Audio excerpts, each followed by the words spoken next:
There's the vehicle. We're all ready to head out on our big adventure. Brand new tyres, plus an extra spare tyre up on the roof rack. Vehicle is all heavily outfitted. Extra battery and extra fuel tank and a big snorkel over there for the air cleaner in case we have to go through a river. We're all set to head out. So where are we heading to tonight? I'm not really sure about it until we get to it. Okay. General direction? General direction, Colder Highway as far as we can get. But towards Mildura. Towards Mildura. If we get to Mildura. If we keep going, we'll get to Mildura by 9 o'clock. Okay. Well, we're going to head off and have some fun in the outback. So we'll see you all later. Bye. Bye. So we're on our way. We've just topped up the fuel tanks. Total capacity of 170 litres, which is about 44 gallons. And today it only took 88 litres, which cost $120 Australian, a little under $100 US. So that's our beginning of the most expensive part of our trip. And here we are. It's about 3:45 on Wednesday, September 13th. And away we go. Yeah, we've been going about an hour and we thought we were just on the edge of, at least I did anyway, edge of the suburbs and almost off onto the highway, but still running into a lot of commute traffic. It's about 20 to 5 p.m. So we'll be through it soon, we hope. So we're out of the city at last, and this is the kind of countryside we'll be seeing for the next few hours, or at least until it's dark anyway. It's 67 minutes from Dad's place. Yeah. Day 2, Thursday morning, and we're about to head off again. We stayed at this little hotel last night. And this is the town of Sea Lake. Sea Lake. An inland salt lake.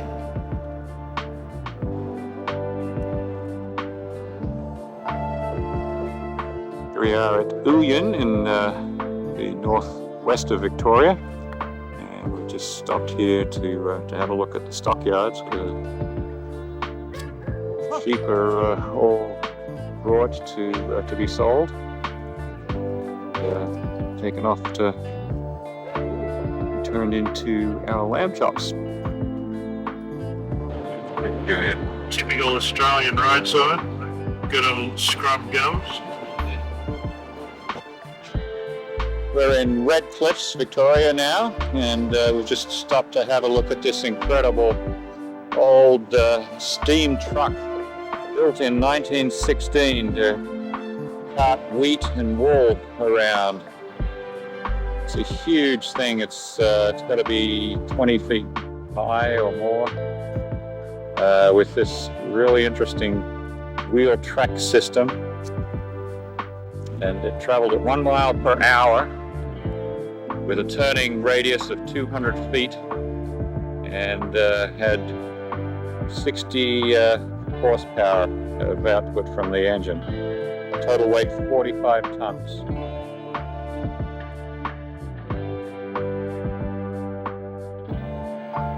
Get a better idea of the size of it with Ken there next to the wheel.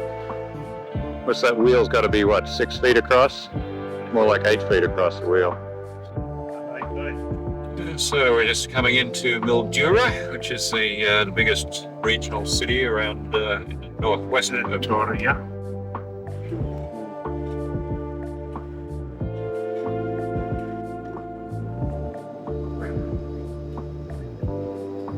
Mildura seems to be completely surrounded by thousands of acres of grapevines. So we're about to cross over the bridge over the Murray River, and into New South Wales briefly. It's actually a one-lane bridge, and it's also a drawbridge. Right in the middle of the span there.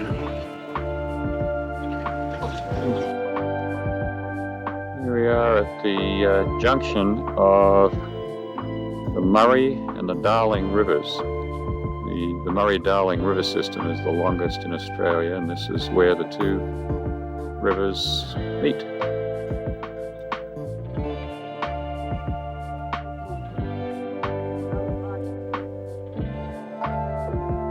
There's Big Brother. Hello. Okay, we are now in New South Wales, travelling on the Silver City Highway on our way to Broken Hill. As you can see, the terrain has changed somewhat. Much drier. Here we are by the side of the road, a big flock of, a small flock of emus, all just grazing around in the green irrigated field over there. A dozen of them. We're probably 200 yards away from them, but they've all stopped to have a look at us. Here we are in the outskirts of Broken Hill. Okay, straight ahead of us is a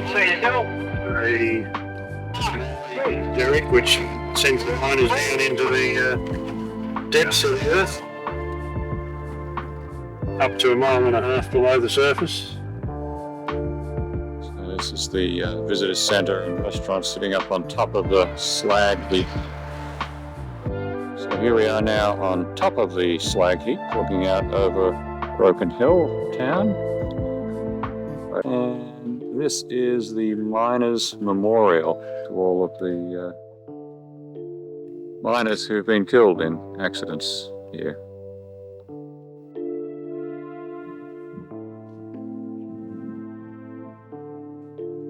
All listed by year, except the top ones are prior to 1885.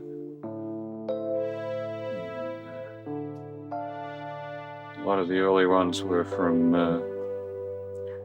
lead poisoning. Ages. The youngest is 14 years old. It's Friday morning, and we are heading out of Broken Hill just for a little while to a hill where there's some huge rock sculptures that were commissioned to be done by artists from all over the world. So, as you can see, the landscape is pretty dry and a lot of red soil, some scrubland, about all there is all around it.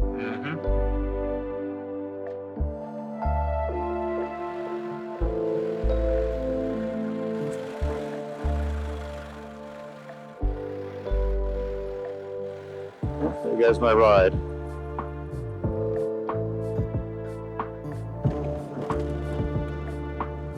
Getting up to the top of the sculpture hill. And here are some of the sculptures. We'll get up a bit closer in a second.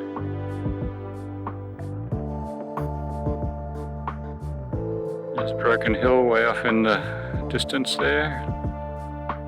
Just a beautiful panoramic view all around.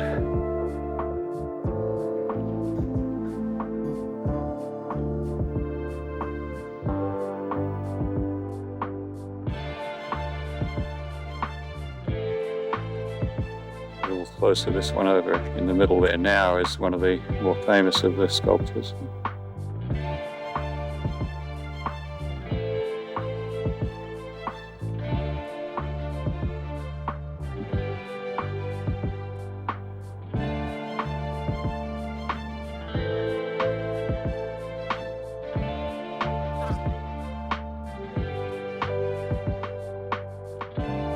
Ken's going to drive back down the road that we came up, and I'm going to follow the walking trail all the way down the hill to the living desert.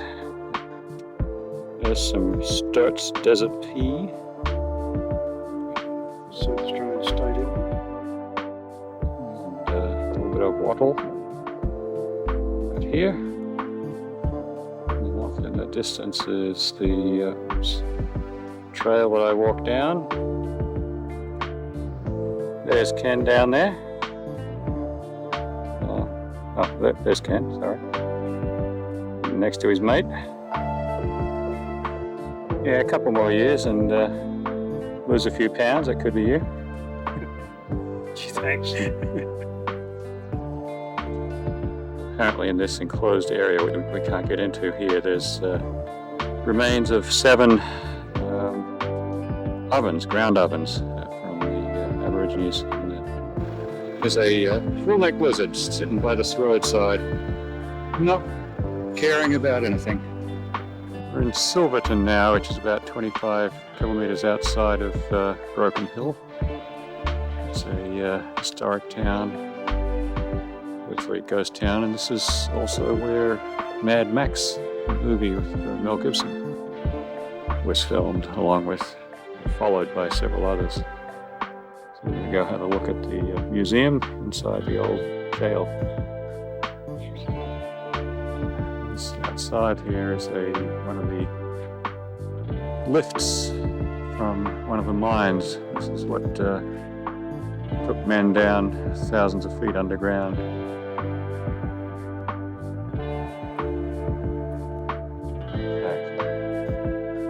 2,770 feet in this case.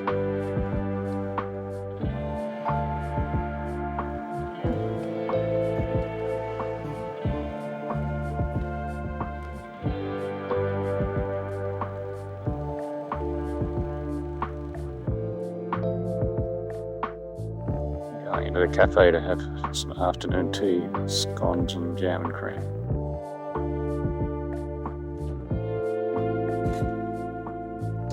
Silverton Hotel. Silverton is the town where Mad Max and a few other movies were filmed. This is of Mad Max's GTO, I guess. This is called Mundy Lookout, and it's just past Silverton, which has come from. And it's as far as we're going today. We're going to head back to Broken Hill for dinner and then pick up the group tomorrow and then head out of town. But this gives you an idea of the terrain and how flat and arid it is that we're heading off into.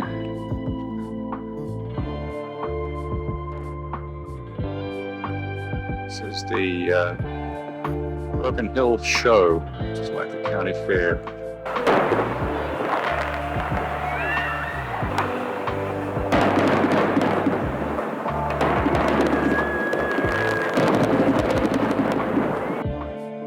Saturday morning, September 16th, and we've come to look at the Royal Flying Doctor Service, which has been in operation for probably 70 or 80 years or something. We'll find out, I guess, when we get into the visitor centre.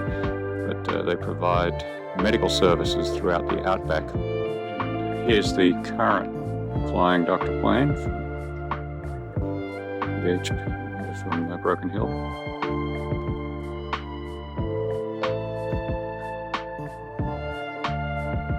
The answer to how long it's been in operation is since 1928, when it first started in Queensland, and then the Broken Hill base that we're at the moment began operation in 1936, and all of this was made possible by the earliest pedal-operated radios, two-way radios. In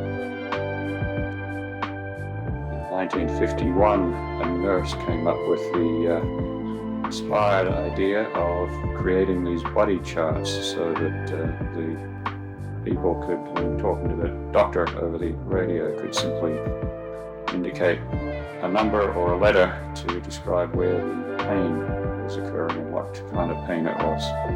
Reverend John Flynn was the founder of the original predecessor of the Flying Doctor Service. So this is the communications room. This operates working days. We have a 24-hour duty crew, and they're rostered up on the whiteboard there for the day and for the night. So whoever the doctor on duty is takes the calls at home. We're the only base that has a permanent flying dentist. So she packs up her fold-up chair, which is very similar to the one in the museum there, her laptop and her toolbox, and off she goes for the day. The yellow pins, part of the 22 bases around Australia. So you can see we do cross borders, which means the doctors have to be registered in 3 states. One is the clinic plane, which is this one in front of us, ready for flight out on Monday. They leave about 8 o'clock in the morning. So here we are at the designated meeting place and time to pick up the tour. And this is the company that's going to lead us off.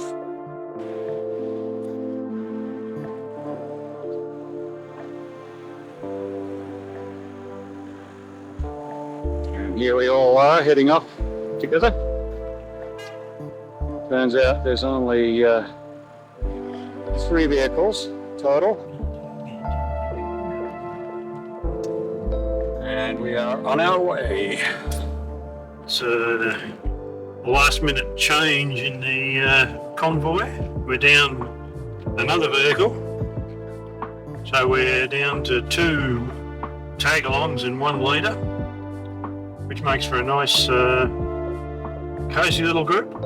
Actually, it'll be really good rather than a convoy. But, Yeah, just learned that a lot of the scrub out here is actually saltbush, which has a very high nutrition value and is good food for animals and can actually support livestock or stock sheep and cattle during drought. So we're about 10 minutes out of town and we're on the dirt road waiting. Apparently there will be some more sealed road before we leave permanently, but this is what we're going to see a lot of over the next couple of weeks. This and a lot worse, I guess. This is probably the best of them.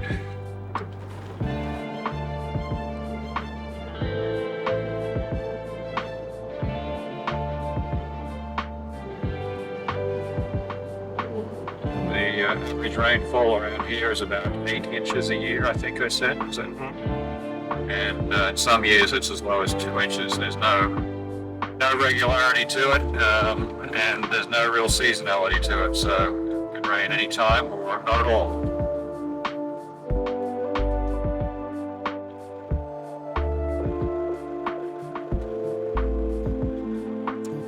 Very arid and desolate.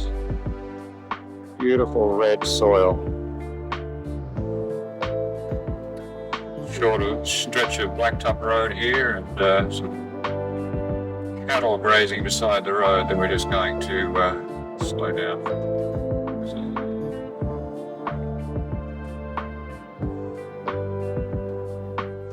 Historic gravesite here that's been restored in the last 10 years, but interesting epitaph. For charity covereth a multitude of sins.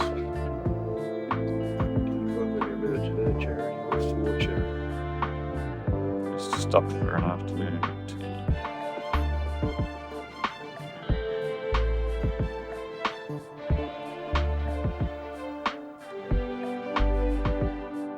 So just pulled these sulfur-crested cockatoos.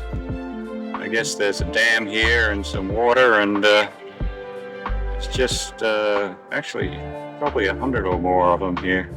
First kangaroos, actually wallabies, grey wallabies. This one's hiding in the bushes over here. There he goes.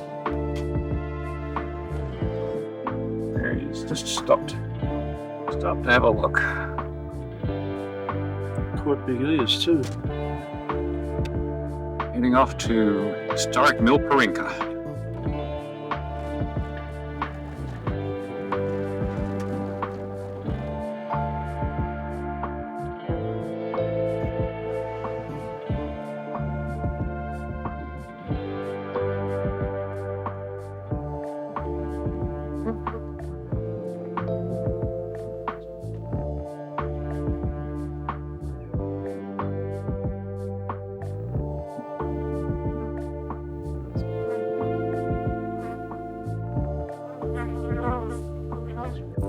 We're just a little way west of Milparinga now and going for a walk. It looks like an old dry creek bed.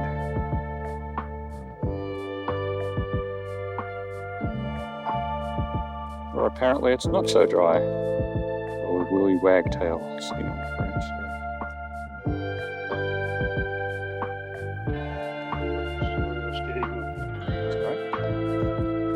Beautiful area.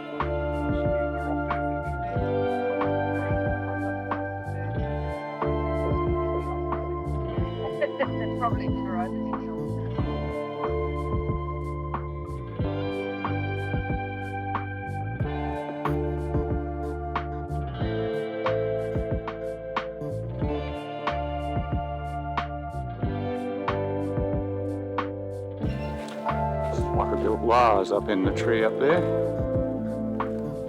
making a racket. Here we are at the first camp. Took us about, half an hour, 30 minutes to set it up. Beautiful setting.